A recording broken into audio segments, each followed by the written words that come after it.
Здравейте, приятели! Вие сте отново с Кукри Блейд и днес ще стреляме с Честъра. Манкунг Честър, 425 фута или без 415 фута в секунда, нещо такова. 200 либри, разстояние 30 метра. Понеже още не съм стрелял с него, искам да го видя как се държи. Ще гледате от към мишената, най-добрата гледка, в смисъл мишената ще гледате. Тъкмо ще чувате колко бързо идват и стрелите. Пожелайте ми успех!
О, не е истина.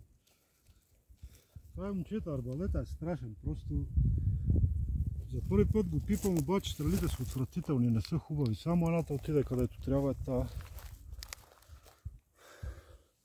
Аз очаквах от нея да не лети добре заради перото, а тя всъщност само тя оцели ябълката. Стрелям на оптиката с точката на 30 метра. Може и аз да съм сбъркал, но очаквах, че е толкова мощен всъщност. Честно си признавам, аз те стрелям с него. Трябваше да оцели тая ябълка горе в ляво. Там се въобще, тя съм я белязала нещо, явно има проблем с тази стрела, не помня какъв е. Няма да я ползвам вече, но определено и стрелите не са хубави.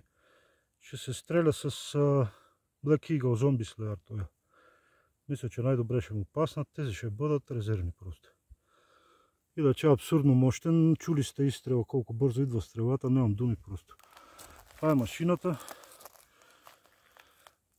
Много компактен, къс, bullpup дизайн, компактен, тесен, изцяло, не само къс, а и тесен. Абе, абсурдна машина. Дано ви е било полезно и интересно, бъдете здрави и се пазете.